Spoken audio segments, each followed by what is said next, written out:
میٹھے میٹھے اسلامی بھائیوں، بہت ہی خوبصورت، بڑا ہی مبارک مہینہ ہمارے درمیان ہے، اور گویا اب کنٹینیو مبارک مہینے ہیں، رجب، شعبان، رمضان، اسپرچول چین ہے مبارک مہینوں کی، گویا ایک کے بعد ایک موتیوں کی لڑی موجود ہے۔ ان تینوں مہینوں کی اہمیت کا اندازہ اس بات سے لگائیں کہ نبی پاک علیہ الصلوۃ والسلام کی ایک ہی حدیث میں ان تینوں مہینوں کا ذکر کتنا پیارا ہے۔ نبی پاک فرماتے ہیں رجب شہر اللہ، رجب اللہ کا مہینہ ہے، شعبان و شہری، شعبان میرا مہینہ ہے، اور رمضان میری امت کا مہینہ ہے۔ یہ تینوں مہینوں کی خاص بات ہے۔ علامہ صفوری رحمۃ اللہ تعالی علیہ بڑی خوبصورت بات کرتے ہیں۔ اب فرماتے ہیں کہ رجب بیج بونے کا مہینہ ہے، شعبان پانی ڈالنے کا مہینہ ہے، آبیاری کرنے کا مہینہ ہے، رمضان فصل کاٹنے کا مہینہ ہے۔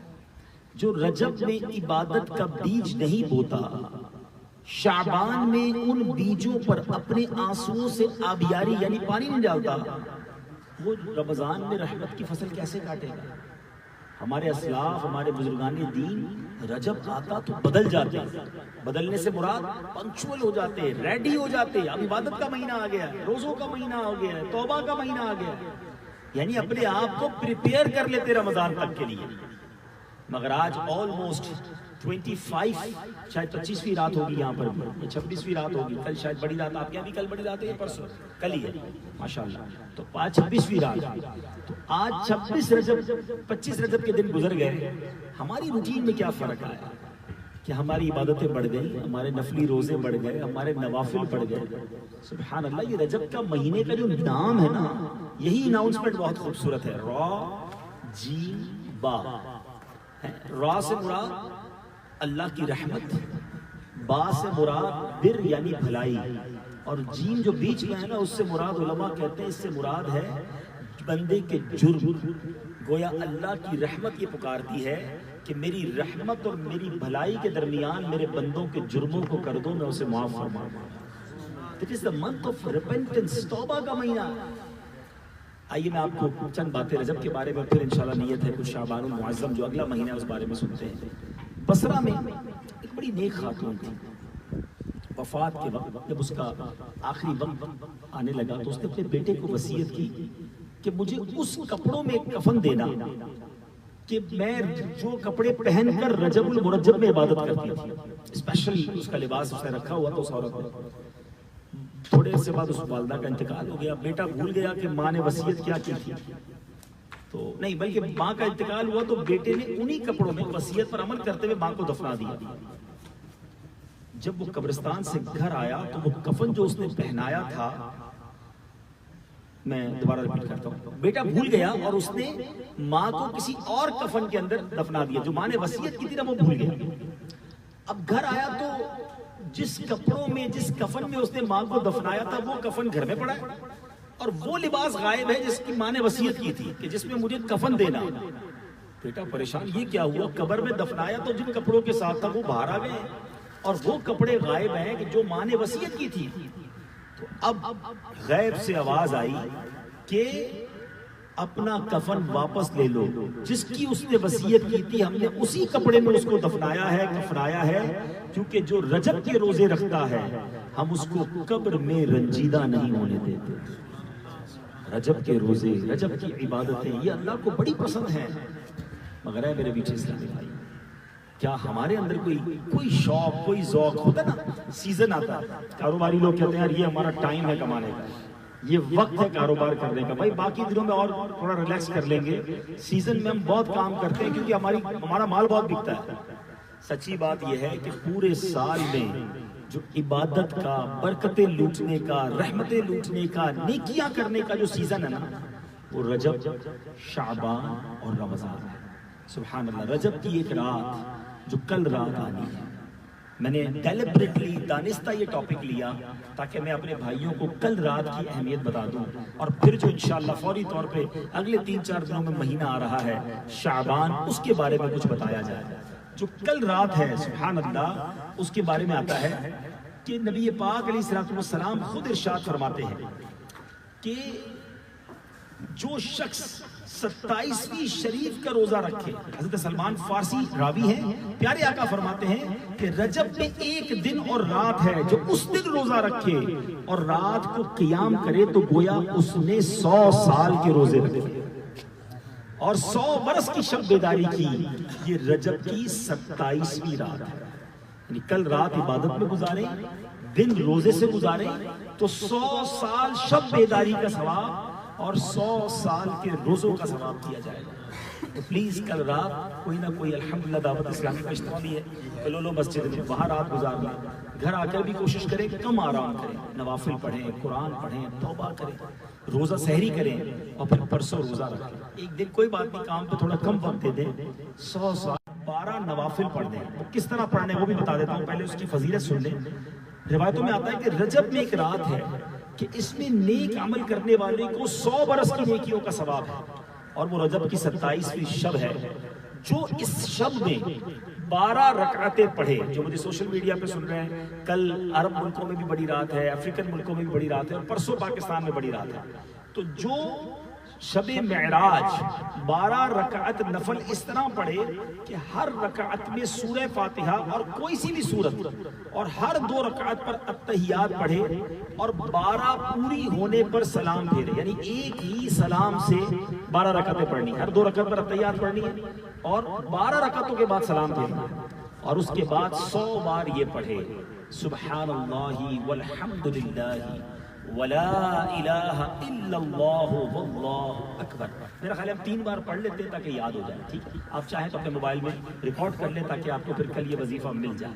سبحان اللہ والحمدللہ ولا الہ الا اللہ واللہ اکبر.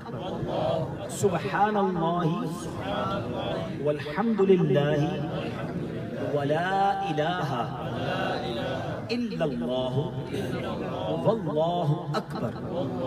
سبحان اللہ والحمدللہ ولا الہ الا اللہ واللہ اکبر. اس کے بعد 100 مرتبہ استغفار پڑھنا ہے, استغفر اللہ ربی من کل ذنب واتوب الیہ. پھر 100 مرتبہ درود پاک پڑھنا. 3 چیزیں پڑھنی, 12 رکعتیں پڑھنی ہے ایک ہی سلام سے, ہر روز 2 رکعت کے بعد التحیات پڑھیں گے. 100 بار کیا پڑھیں گے, سبحان اللہ والحمدللہ ولا الہ الا اللہ واللہ اکبر. 100 بار استغفار, استغفر اللہ ربی من کل ذنب واتوب الیہ پڑھ لیں. 100 بار درود پاک. اب اس کے بعد دنیا اور آخرت کے بارے میں جس چیز کی دعا مانگے گا اور صبح کو روزہ رکھے, اللہ تعالیٰ اس کی ساری دعائیں قبول فرمائے. ہاں, وہ دعا قبول نہیں ہوگی جو گناہ کے لیے ہو. معاذ اللہ کو ایسی دعا کرے کہ یا اللہ وہ فلاں برباد ہو جائے, کوئی گناہ کے لیے جوئے میں جیت جاؤں, ظاہر ہے وہ تو کوئی کرتا بھی نہیں مسلمان, لیکن روایتوں کے الفاظ ہیں گناہ کے علاوہ جو دعا کرے گا اللہ کی رحمت سے وہ دعا قبول ہوگی. تو یہ مبارک رات ہے, کل رات عبادت میں گزاریں, نوافل پڑھیں. دعوت اسلامی کے اجتماع کا اعلان ہوا کہ لولو مسجد چلے جائیں, اور اس کے بعد یہ نوافل پڑھ لیں, سحری کریں, روزہ رکھیں اور اس کی برکتیں لوٹیں. رجب میں ایک اور کام کرنے والا ہے اور وہ بڑا مبارک کام, اور وہ کام کیا ہے, وہ ہے میرے پیچھے اسلامی بھائیوں کہ بندہ اس مہینے میں کسی کی پریشانی دور کرے. سبحان اللہ سبحان اللہ. ذرا سنیے گا اس کی فضیلت کیا ہے کہ حضرت عبداللہ ابن زبیر رضی اللہ عنہ سے روایت ہے, جو ماہ رجب میں کسی مسلمان کی پریشانی دور کرے, اللہ عز و جل اس کو جنت میں ایسا محل عطا فرمائے گا جو حد نظر تک وسیع ہوگا. جدھر تک نگاہ جائے گی ادھر تک اس کا محل ہوگا. اور کیا خوبصورت جملہ ہے, تم رجب کا اکرام کرو یعنی احترام کرو, اللہ تمہارا 1000 کرامتوں کے ساتھ اکرام فرمائے. رجب کی عزت کرو, اللہ تمہاری عزت بڑھا دے. تو ابھی 3-4 دن ہیں. اگر میں یہ کہوں کہ جو کسی مسلمان کی پریشانی دور کرے گا اس کو یوگنڈا کے سب سے بڑے علاقے میں ایک بہت خوبصورت بنگلہ ملے گا, آپ کہیں گے آج راتوں رات ہی ڈھونڈتا ہوں کوئی بندہ پریشان کون ہے. اتنا بڑا یوگنڈا میں بنگلہ, 1 ملین ڈالر کا بنگلہ مجھے ویسے ہی مل جائے گا. آپ کو یوگنڈا کا بنگلہ اچھا لگتا ہے, جنت میں گھر ملنے کی نوید ہے. تا حد نظر نگاہ جہاں تک جائے اتنا بڑا محل ملے گا. تو تلاش کیجئے نا, آپ کے رشتہ داروں میں, آپ کے دوستوں میں, آپ کے ملازمین میں کوئی نہ کوئی ہوگا جو پریشان ہوگا, کوئی نہ کوئی اس کی ڈیفیکلٹی ہوگی، دور کر دیں اس کی پریشانی، حل کر دیں اس کی مشکل، کریں فون اسے۔ اچھا ہر پریشانی پیسوں سے دور نہیں ہوتی، بعض اوقات کو ہو سکتا ہے میرا بھائی ایسا بھی بیٹھا ہو جو کہ یار بات تو ٹھیک کر رہے ہیں مگر میرے پاس تو اتنے پیسے نہیں ہیں، میں کیسے کسی کی پریشانی دور کروں؟ ہر پریشانی پیسے سے دور ہوتی نا، تو پھر کوئی امیر پریشانی نہ ہوتا، پریشان ہوتا تو پیسے خرچ کر لیتا۔ پریشانی کا، ساری پریشانیوں کا تعلق مال سے نہیں ہوتا، کچھ مورلی ڈاؤن ہو گئے ہوتے ہیں، کچھ بیمار ہوتے ہیں، کچھ گھر میں پرابلمز ہوتی ہیں، انسان اچھی بات کر لے، حوصلہ دے دے، ہمت بڑھا دے، مورلی سپورٹ کر دے، اگلا کھڑا ہو جاتا ہے۔ کہیں سفارش کرنا پڑتا ہے کہ یار فلاں کا ساتھ دے دو، چند جملے کہہ کر آپ کسی کی پریشانی دور کر سکتے ہیں۔ تو بہرحال میں نے آپ کو فارمولا بتا دیا ہے، بشارت بتا دی ہے کہ رجب میں کسی کی پریشانی دور کرو، اللہ جنت میں محل عطا فرمائے۔ تو یہ رجب میں کرنے والا کام ہے۔ اب میں آپ کو وہ حدیث سنانے جا رہا ہوں جس میں نبی پاک علیہ السلام نے یہ بتایا کہ کچھ راتیں ایسی ہیں جو بڑی اسپیشل ہیں، سال میں 5 بابرکت راتیں کون سی؟ حضرت سیدنا خالد بن معدان رحمت اللہ تعالی فرماتے ہیں سال میں 5 راتیں ایسی ہیں جو ان کی تصدیق کرتے ہوئے بنیت ثواب ان کو عبادت میں گزارے تو اللہ تعالیٰ انہیں داخل جنت فرما دے۔ یعنی خاص 5 راتیں عبادت والی ہیں، شب بیداری کرے، عبادت کرے۔ نمبر 1 رجب کی پہلی رات کہ جو اس میں عبادت کرے اور دن میں روزہ رکھے، وہ تو چلی گئی۔ دوسری فرمایا شعبان کی 15ویں رات، شب برات آنے والی ہے نا، 15 شعبان، یہ خاص رات ہے، اس رات میں عبادت کرے اور دن میں روزہ رکھے۔ تیسری اور چوتھی رات کون سی ہے؟ وہ عیدین کی رات ہے، یعنی عید الفطر سے پہلے والی رات اور عید الاضحیٰ سے پہلے والی رات، یہ دونوں راتیں عبادت میں گزارنی ہے، دن میں روزہ نہیں رکھنا ہے، پھر عید کے دن روزہ منع ہوتا ہے، لیکن یہ رات عبادت۔ 4 ہو گئی، اور 5ویں فرمایا شب عاشورہ، 10 محرم سے پہلے کی جو رات ہے، اس رات میں عبادت کرے اور دن میں روزہ رکھے۔ اللہ تعالیٰ مجھے اور آپ کو ان راتوں کی، ان دنوں کی برکتیں نصیب فرمائے۔ میرے میٹھے اسلامی بھائیو، اب بات کرتے ہیں شعبان المناسب۔ ویری نیکسٹ منتھ از شعبان، اور کتنا امپورٹنٹ منتھ ہے ذرا سمجھیے گا۔ حضرت سیدنا اسامہ بن زید رضی اللہ عنہ فرماتے ہیں کہ میں نے نبی پاک علیہ السلام سے عرض کی کہ یا رسول اللہ صلی اللہ تعالیٰ علیہ وسلم، میں دیکھتا ہوں کہ جس طرح آپ شعبان میں روزے رکھتے ہیں اس طرح کسی اور مہینے میں نہیں رکھتے۔ تو نبی پاک نے فرمایا رجب اور رمضان کے درمیان یہ مہینہ ہے، لوگ اس میں غافل ہیں، اس مہینے میں لوگوں کے اعمال اللہ رب العالمین کی طرف اٹھائے جائیں گے۔ حدیث کا مضمون پیش کر رہا ہوں، ہماری رپورٹ اللہ کی بارگاہ میں جانی ہے۔ آقا فرماتے ہیں مجھے یہ محبوب ہے کہ میرا عمل اس حال میں اٹھایا جائے کہ میں روزہ دار ہوں۔ اللہ کی بارگاہ میں جب نامہ اعمال جائے تو میں روزے سے ہوں، یہ مجھے محبوب ہے۔ بی بی عائشہ صدیقہ رضی اللہ تعالیٰ عنہ فرماتی ہے کہ نبی پاک کا پسندیدہ مہینہ شعبان تھا، رمضان کے بعد سب سے زیادہ روزے میرے آقا شعبان میں رکھتے ہیں۔ اب ذرا غور کیجئے، نبی پاک جن کے صدقے ہم بخشے جائیں گے، اب جن کے امتی ہیں، جو رب کے حبیب ہیں، ان کا یہ عالم ہے، وہ کہتے ہیں کہ لوگ غافل ہیں، حالانکہ یہ مہینہ بڑا سینسٹیو ہے، اعمال رب کی بارگاہ میں پیش ہوں گے۔ آقا فرماتے ہیں مجھے یہ پسند ہے کہ میرے اعمال جب اللہ کی بارگاہ میں پیش ہوں میں روزے سے ہوں۔ ہم گناہگاروں کو کتنی فکر ہونی چاہیے تھی۔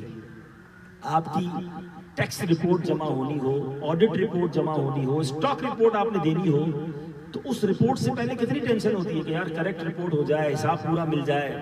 کوئی نوکری کرتا ہے تو اس کو باس کو رپورٹ دینی ہوتی ہے، کچھ لوگوں کو گورنمنٹ کو کوئی رپورٹ دینی ہوتی ہے، اسٹوڈنٹ کو اپنا کوئی امتحان دینا ہو تو کتنی تیاری کرتے ہیں۔ آپ کو معلوم ہے کہ اگلے 20-25 دن کے بعد، بلکہ 20 دن رہ گئے، ہماری اللہ کی بارگاہ میں رپورٹ جانی ہے۔ پچھلا سال کیسا گزرا، عبادت میں گزرا یا غفلت میں گزرا؟ سوچئے، کوئی ٹینشن، کوئی توبہ کی طرف ذہن، کوئی تیاری؟ حالانکہ ہونا یہ چاہیے کہ اب لاسٹ 15-20 ڈیز میں ہماری کوئی نماز قضا نہ ہو کہ چلو یار پورا سال تو ضائع خراب ہو گیا، آخری پیجز تو ٹھیک ہو جائیں، روزے ہو جائیں، نفل ہو جائے، صدقے ہو جائیں، تاکہ اللہ قریب ہے۔ اور پھر اس کے بعد 15 شعبان کے بعد جو اگلے سال کے شروع کے پیجز ہیں وہ بھی اچھے ہو جائیں رمضان تک، تو شروع اور آخر اچھا ہوگا تو قریب ہے، وہ درمیان کے گناہ معاف کر دے گا۔ لیکن فکر ہی نہ ہو کسی کو۔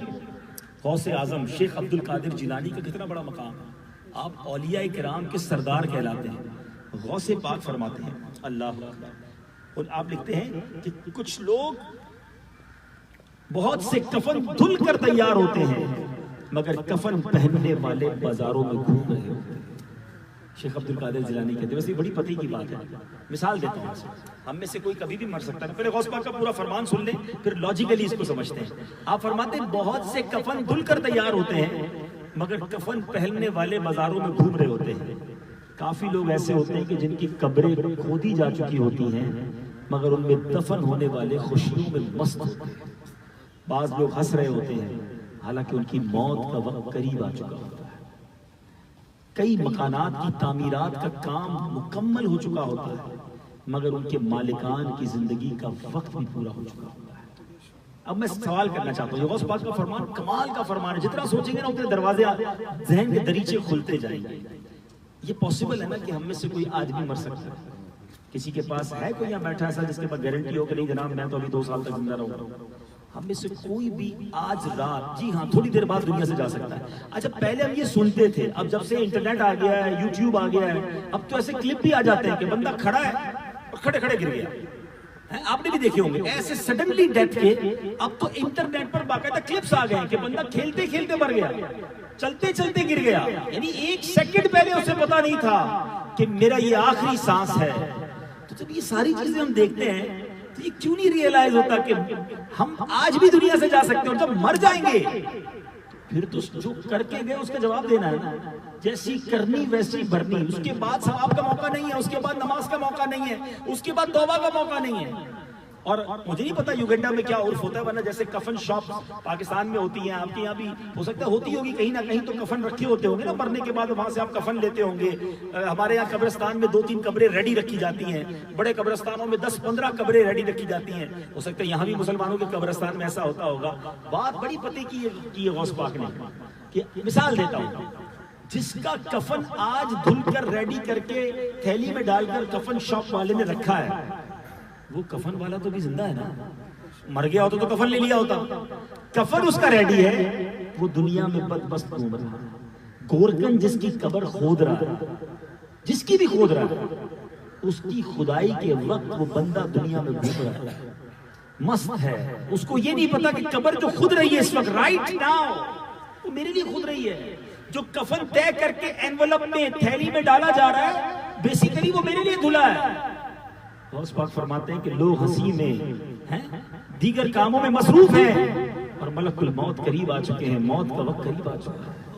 کئی مکان بن کر تیار ہیں, رینوویٹ ہو گئے ہیں, ٹرانسفر کا ٹائم آ گیا ہے, مگر بندہ مکان کی بجائے قبر میں چلا جاتا ہے. میں ایک واقعہ نہیں بھولتا.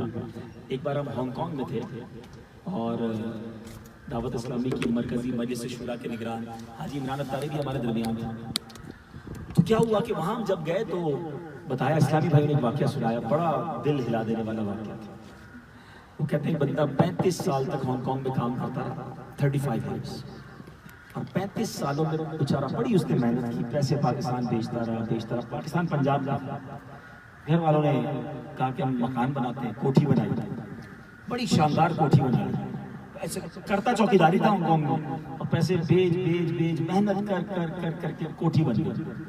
گھر والوں نے کہا ابھی تو آ جاؤ, تھوڑے سال اور کام کر لوں پھر ہمیشہ کے لیے آ جاؤ. اب کیا ہوا, خود کسی کے مکان کی چوکیداری کر رہا ہے اور اس کے مکان پر چوکیدار رکھ دیا گیا کیونکہ رہنے گیا نہیں تھا کوئی.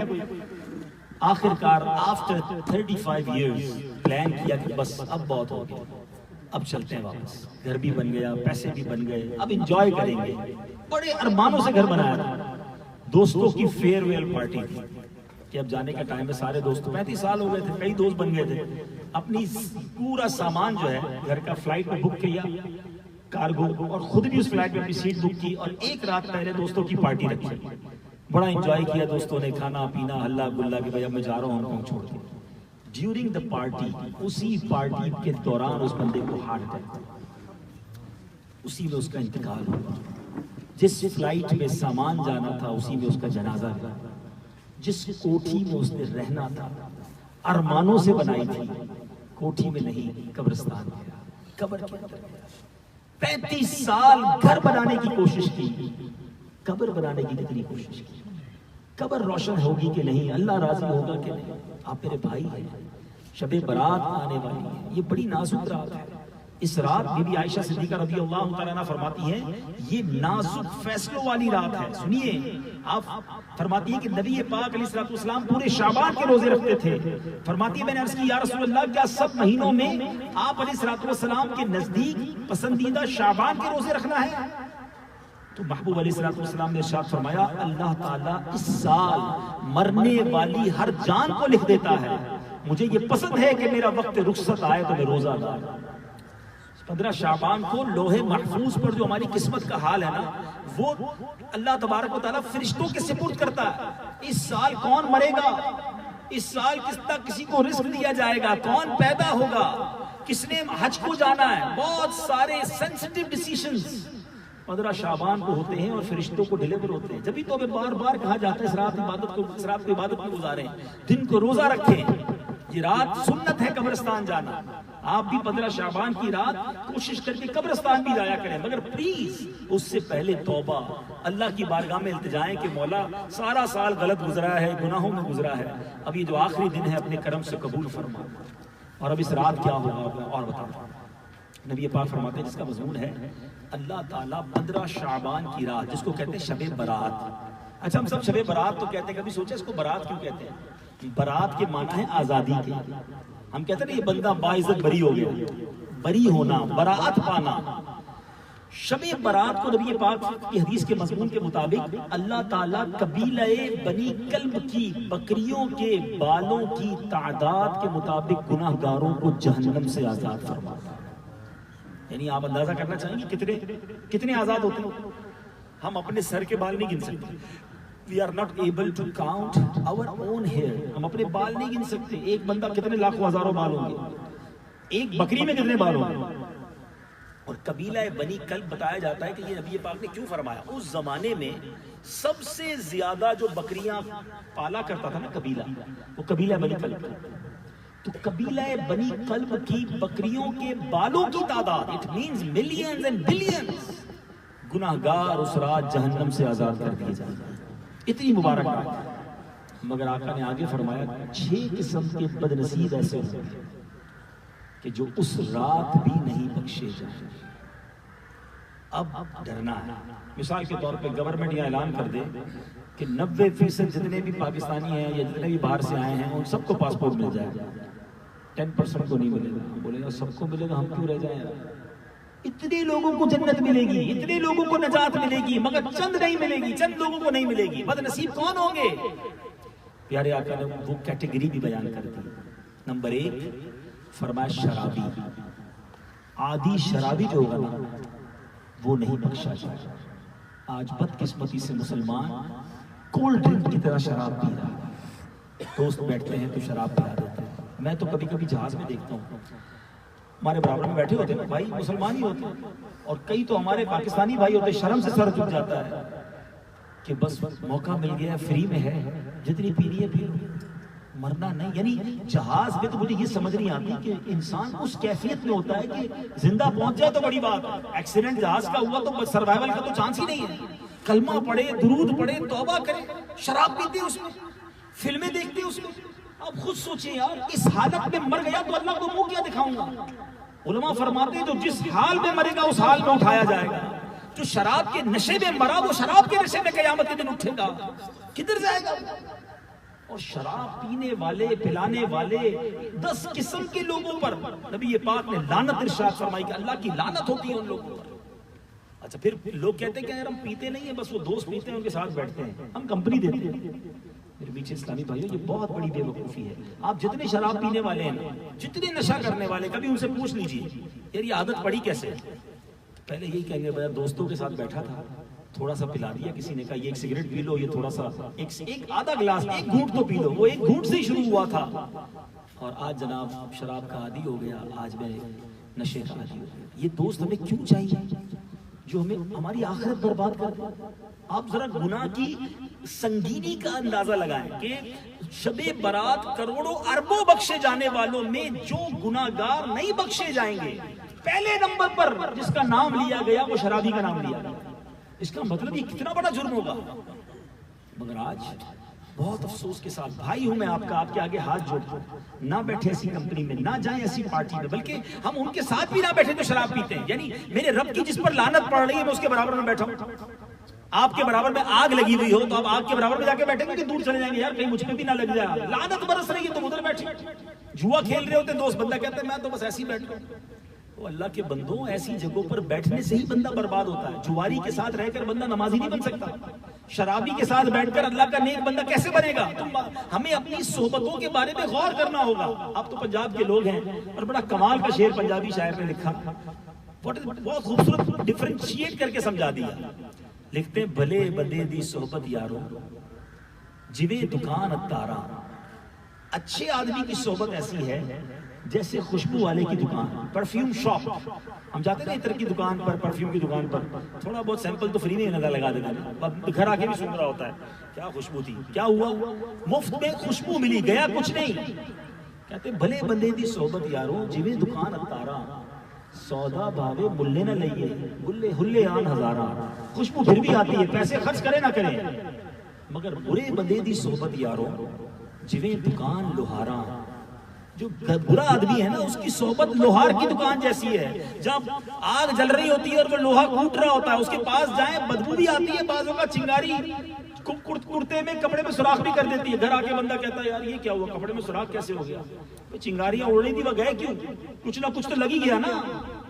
تو برے بندے دی صحبت یاروں جویں دکان لوہارا، کپڑے پاوے کنج کنج پئیے چنگا پہن ہزارہ. کچھ نہ کچھ آپ کے کپڑے خراب ہو ہی جانے، تو نہ بیٹھے ایسے لوگوں کے ساتھ.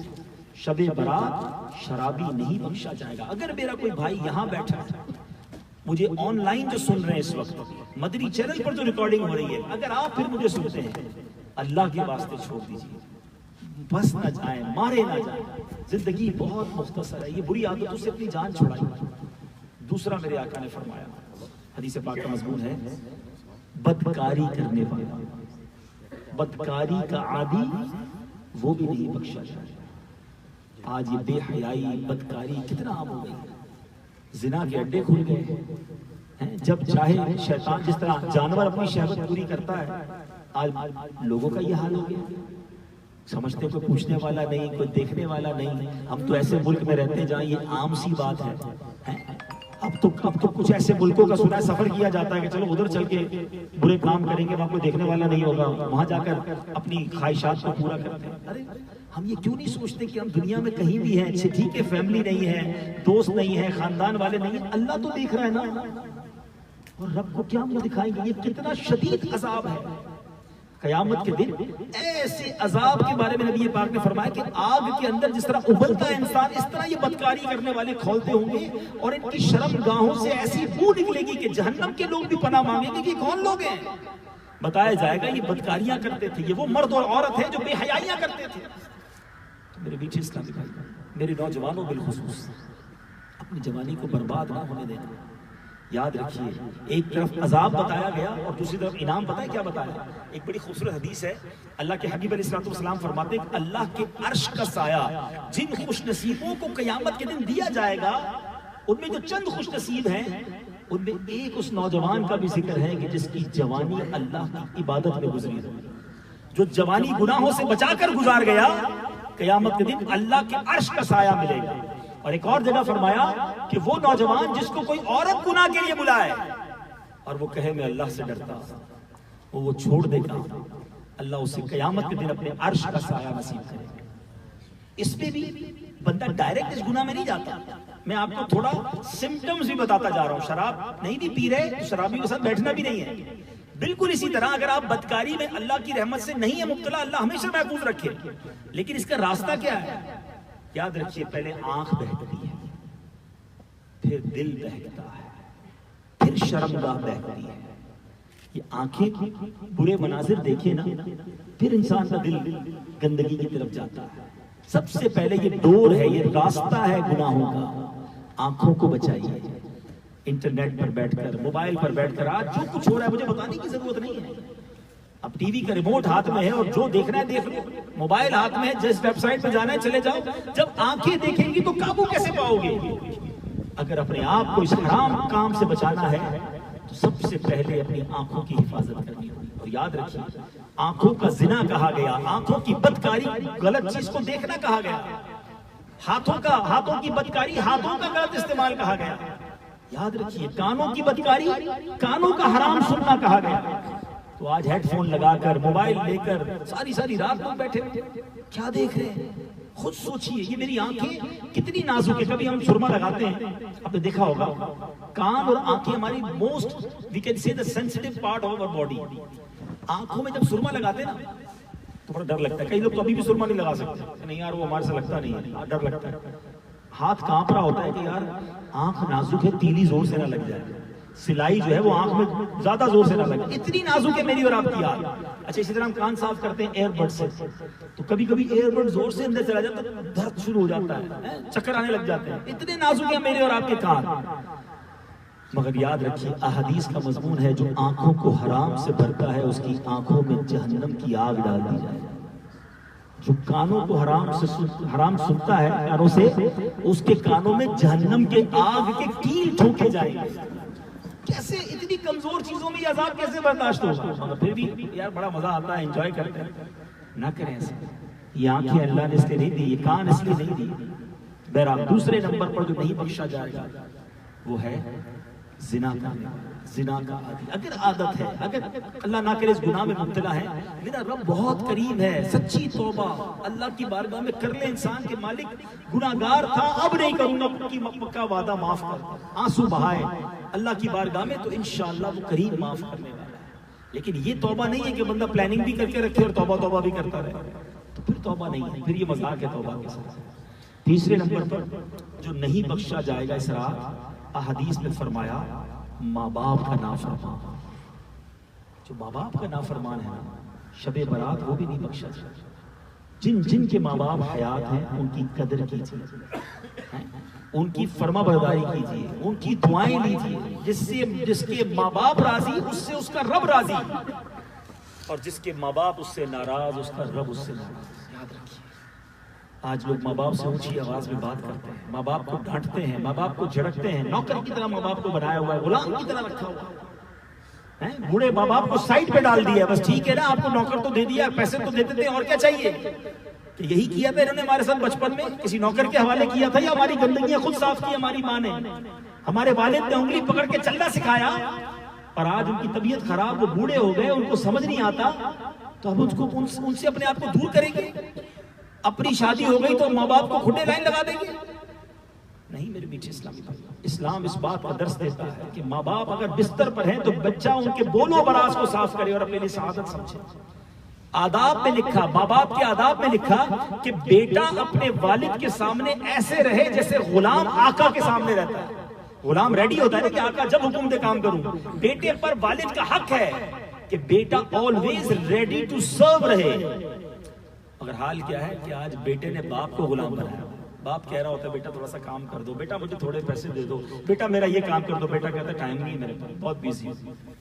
کیا کرو گے؟ رب کی بارگاہ میں کیا جواب دو گے؟ گناہ کبیرہ ہے، یاد رکھنا۔ اچھا یہ تو وہ گناہ ہے کہ اور گناہوں کی سزا مرنے کے بعد ہوگی، قیامت کے دن پتا چلے گا، قبر میں پتا چلے گا، مگر یہ گناہ ایسا ہے کہ جو دنیا میں اس کی سزا دکھائی جائے گی۔ جو اپنے ماں باپ کا ادب نہیں کرتا نا اس کی اولاد بھی اس کا ادب نہیں کرتی ہے۔ جو اپنے ماں باپ کو ستاتا ہے اپنی اولاد میں وہ سارا کچھ دیکھ لے گا۔ اگر آپ چاہتے ہیں کہ آپ کی اولاد آپ کی خدمت کرے، آپ اپنے ماں باپ کی خدمت کریں، ماں باپ کا ادب کریں۔ چوتھے نمبر پر میرے آقا فرماتے ہیں جو گناہگار نہیں بخشا جائے، شب برات قطع تعلق کرنے والا، ڈسکنیکٹ کرنے والا، رشتہ داریوں کو کاٹنے والا نہیں بخشا جائے۔ چھوٹی چھوٹی بات پر ہم نے رشتہ داریاں ختم کی ہوئی ہیں۔ ہم نہیں جاتے اپنے چچا کے گھر، کیوں نہیں جاتے؟ انہوں نے دعوت میں نہیں بلایا تھا، سیدھے منہ بات نہیں کی تھی، ہم اپنے کزن سے بات نہیں کرتے، کیوں یار؟ بس اس کا اسٹائل ہی ہمیں پسند نہیں۔ اللہ کے بندو یہ چھوٹی چھوٹی بات پر تم نے دوستیاں رشتہ داریاں ختم کر، قطع تعلق کرنے والا، رشتہ داریاں توڑنے والا، یہ اللہ کو پسند نہیں، اور کتنا سخت ناپسند ہے کہ اسے شب برات بھی نہیں بخشا جائے۔ اگر دیکھیں نا تو پرانے دوست، پرانے رشتے دار چھوٹی سی بات پر ناراض ہو کے بیٹھے، بھائی بھائی سے دور ہے، بہن بہن سے دور ہے، میاں بیوی گھروں میں بیٹھے ہوئے، کیوں؟ وہ آ کر معافی مانگے تو میں اس کو لے کے جاؤں گا اپنے سسرال سے. بیوی کہتی شوہر آ کے معافی مانگے تو میں جاؤں گا. ایک بیچ کے سوری نے میاں بیوی کو، بھائی بھائی کو، رشتہ داروں کو دور رکھا ہوا. 5 سال 10 سال ہو گئے. اچھا یاد بھی بڑا آتا ہے، وہ دوست یاد بھی آ رہا ہے، شوہر کو بیوی یاد آ رہی ہے، بیوی کو شوہر یاد آ رہا ہے، لیکن ساتھ ایگو بھی ہے نا، انا بھی ہے. نہیں میں کیوں معافی مانگوں، قصور تو اس نے کیا تھا، بدتمیزی تو اس نے کی تھی، تنگ تو اس نے کیا تھا، بس معافی ایک بار مانگ لے میں چلا جاؤں گا. نہ وہ مانگ رہی ہے نہ تم مانگ رہے ہو، اور دوریاں رکاوٹیں. ارے تھوڑی سی زندگی ہے بھائی، محبت کے ساتھ پیار کے ساتھ جوڑ کے گزارنا. 50 60 70 سال اگر اللہ نے رحمت کی تو جی لو گے، اس میں 25 30 سال تو دوریوں میں گزار دیے. بچا کیا لائف میں، بلکہ ایسی دوریاں کر کے ماں باپ جاتے ہیں اللہ کی پناہ، اپنے بچوں کو نصیحت کر کے جاتے ہیں کہ چاچا کے پاس مرنے کے بعد بھی نہیں جانا، میری بہن کے پاس مرنے کے بعد بھی تم نے نہیں جانا، خبردار. یاد رکھنا ایسی وصیت پر عمل کرنا ضروری نہیں ہے. ماں باپ اگر کسی حرام کام کا حکم دے تو وہ کرنا ضروری نہیں. کسی کو ماں کہے نماز نہیں پڑھو اور آپ کہیں کہ ماں کی خدمت کر رہا ہوں، ماں کی بات مان رہا ہوں، یہ ماں کی بات ماننا نہیں ہوگا. اللہ کی بارگاہ میں جو رب کا حکم ہے، اللہ کے حبیب کا حکم ہے، اس کے سامنے ماں باپ کا حکم نہیں چلے گا. انہی نے تو سکھایا ہے ماں باپ کا ادب کرنا، لیکن لمٹ ہوتی ہے ہر چیز کی. تو اے میرے میٹھے اسلامی بھائی، مجھے مدنی چینل کے ناظرین سن رہے ہیں، اگر آپ غور کیجئے، کسی وجہ سے آپ نے کسی رشتہ دار سے کنیکٹیویٹی ختم کی ہوئی ہے، رشتہ داری توڑی ہوئی ہے، دوریاں ہیں، بیفور شب برات، بلکہ بیفور شب برات کیوں، آج ہی کل ہی فون کیجئے، معافی مانگ لیجئے. آپ کہیں گے پھر مولانا صاحب غلطی اس نے کی، میں کیوں مانگوں؟ یہی تو پرابلم ہے، میں کیوں مانگوں؟ کوئی مسئلہ نہیں ہے، معافی مانگنے سے عزت کم نہیں ہوتی. ہماری میمنی زبان کا ایک بڑا پیارا جملہ ہے، جو نمیوں وہ اللہ کے گمیوں، جو جھک جاتا ہے وہ اللہ کو پسند آ جاتا ہے. آپ مانگ لے معافی، یار بھائی بہت سال ہو گئے ہم ملے بھی نہیں ہیں، میری کوئی بات بری لگی ہو معافی مانگتا ہوں، مٹھائی کا ڈبہ لے کے گھر چلے جائیں اس کے، وہ بھی کہے گا میں بھی انتظار ہی کر رہا تھا کب آؤ گے. ساری باتیں سب بھول جائیں گے، محبتیں بڑھ جائیں گی، پیار بڑھ جائے گا. اپنے اپنے ہی ہوتے ہیں، یاد رکھیے، اپنوں کے سامنے کوئی ویلیو کسی اور کی نہیں. آج کل لوگ کہتے ہیں میرے 5000 فرینڈ ہیں فیس بک پہ، میں جناب 50 گروپس میں کام کرتا ہوں، میرے اتنے میسیجز چلتے ہیں، میرے اتنے دوست ہیں. بتاؤ تو صحیح، جب بیمار ہوئے تھے تو ہاسپٹل میں کتنے فیس بک فرینڈز آئے تھے، کتنے واٹس ایپ گروپ کے فالوورز آئے تھے؟ وہی تمہاری ماں ساتھ تھی، وہی بہن تھی، وہی بچے تھے، وہی بیوی تھی. ایک بعد اچھا پڑوسی آ گیا، پتا چل گیا کون اپنا مصیبت میں کون ہے. یہ اپنے ہیں، ان کی قدر کرو، ان کی ویلیو سمجھو. ان کو چھوڑ کر لگے رہے سارا دن، برابر کے ماں بیٹھی ہے، اس کی بات کرنے کا ٹائم نہیں ہے، بچے سامنے بیٹھے ہیں، سارا دن موبائل میں لگے ہوئے کہ نہیں جناب میں بڑا سوشل ہوں. یہ کیسے سوشل ہو کہ اپنوں سے ان سوشل ہو گئے؟ نہ کرے یہ ڈسکنیکٹیویٹی، محبتیں پھیلائے. اسلام ہے تو کہتا ہوں کتنا پیارا مذہب ہے. مطلب تھوڑی دیر کے لیے غور کریں کہ میری رشتہ داری جڑ جائے گی، تھوڑی دیر یہ سمجھانے کے لیے اللہ عز و جل کی بارگاہ میں کیا ثواب، اپنے آپ کو کیا فائدہ ہو جائے گا، شریعت کو کیا فائدہ ہوگا، اسلام کو کیا فائدہ ہوگا. دوسرے لفظوں میں رب چاہتا ہے کہ میرے بندے مل کر خوش رہے، محبتوں سے رہے. کتنا کمپلیٹ ریلیجن ہے یار. بخشش کا پروانہ ہمیں دیا جا رہا ہے کہ دیکھو رشتہ داری کاٹو گے تو نہیں بخشوں گا، اپنوں میں مل کر رہو، محبت سے رہو. سبحان اللہ، سبحان اللہ. تو اے میرے پیچھے ہمت کر کے، ہاں بالکل ہمت کر کے، جو بھی آپ نے اگر ڈسکنیکٹیویٹی ہے جوڑ، ہم جوڑنے کے لیے آئے ہیں، توڑنے کے لیے نہیں. اور اس لیے جوڑ لیں کہیں ایسا نہ ہو شب برات بخشے. ہاں یہ ضرور ہے کہ آپ نے کسی سے معافی مانگی، ٹھیک ہے، اور وہ معاف نہیں کرتا، وہ کہتا نہیں بھائی کوئی ضرورت نہیں ہے، میں کوئی رشتہ داری نہیں نبھاتا، میرا تمہارا تعلق ہی نہیں ہے. آپ نے لجاجت کے ساتھ محبت کے ساتھ معافی مانگ لی، اب آپ پر سے گناہ چلا جائے، آپ نے کوشش کر لی نا. اب اگر وہ نہیں ملنا چاہتا تو آپ گناہگار نہیں ہیں. لیکن ہوتا کیا ہے اس میں، شیطان ہے، پہلے تو فون کریں گے بھائی وہ میں آپ سے معافی مانگنا چاہتا ہوں، غلطی ہو گئی، رشتہ داری ناراضگی ختم کرو، مل لیتے. وہ سامنے سے کہنے بھائی کوئی ضرورت نہیں معافی مانگنے کی، تم نے مجھے اتنا تنگ کیا ہے، خبردار کوئی ضرورت نہیں مجھ سے بات کرنے کی. او بھائی میں بھی نہیں چاہتا تھا تم سے معافی مانگنا، وہ تو بس مولانا صاحب کا بیان سن لیا تھا، اب میں بتاتا ہوں میں کون. وہ الٹا اور گالیاں دینا شروع. یہ کون سی معافی تھی بھائی؟ آپ نے تو بس ایک فارمیلٹی پوری کی. میں تو پہلے ہی کہتا تھا تیرے سے دوستی ہونی نہیں چاہیے تھی. اب تو زندگی بھر کیا بچوں کو بھی وصیت کر کے جاؤں گا تیرا منہ نہ دیکھے. تو یہ کنیکٹیویٹی نہیں ہوئی. ٹٹ فور ٹیٹ نہیں ہوتا، جیسے کو تیسا نہیں ہوتا، اینٹ کا جواب پتھر سے نہیں ہوتا. تم اچھا کرو، کوئی ظلم کرے تم معاف کرو، کوئی تعلق توڑے تم جوڑو. یہ حدیث کے الفاظ ہیں.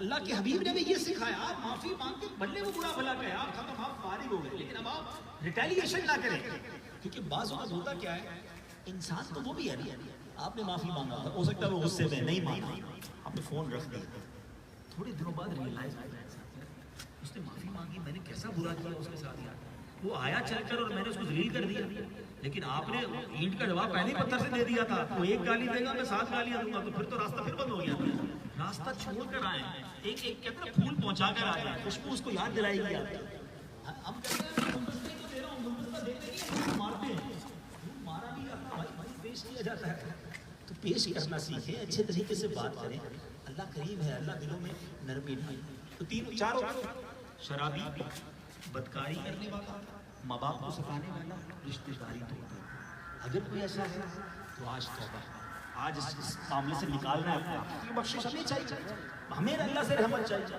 نمبر 5 میرے آقا فرماتے ہیں چغل، یہ بھی بڑا پرابلم ہے، خاص طور پہ ہماری اسلامی بہنوں تربیت کریں ان کے گھر والوں کو، چغل خوری کیا ہے، اس کی بات اس کو پہنچاؤ، اس کی بات اس کو پہنچاؤ، اب کسی کے پاس بیٹھے ہیں وہ غصے میں اپنے بھائی اپنے دوست کی کوئی برائی بیان کر رہا ہے، اب وہ تو برائی سننی نہیں چاہیے تھی، اچھا اس کے بارے میں سمجھ جا کر اس کو فون کریں گے، پتہ چلا تیرا بھائی تو تیرے بارے میں یہ بول رہا ہے، کیا فرض تھا آپ پر، واجب تھا کہ وہ ساری بات نہ پہنچائیں؟ بلکہ آپ کو پتہ ہے اسلام میں جھوٹ بولنا بڑا برا عمل ہے، جھوٹے پر خدا کی لعنت سنتے ہیں، لیکن چند مخصوص مواقع جہاں پر جھوٹ بولنے کی شرعی طور پہ اجازت دی گئی ہے، ان میں سے ایک موقع 2 مسلمانوں میں دوستی کروانا بھی ہے، مثال کے طور پہ میاں بیوی کی لڑائی ہو گئی، یا 2 دوستوں میں 2 بھائیوں میں لڑائی ہو گئی، اور آپ ایک کے پاس گئے اور جا کر کہتے ہیں یار وہ تمہارا دوست جو تمہاری بڑی تعریف کرتا ہے، بڑے اچھے الفاظ میں تمہیں یاد کرتا ہے، حالانکہ وہ نہ کرتا ہو، لیکن آپ نے جھوٹ بولا، اس لیے بولا کہ اس کے دل میں نرمی پیدا ہو، دوسرے کو جا کر کہا یار میں اس کے پاس سے آ رہا ہوں وہ تو تمہارے بڑے گن گاتا ہے، بڑی تعریف کرتا ہے، دونوں کے دل ملائے، نرمی ڈالی، میٹنگ کروائی اور دوستی کروائی۔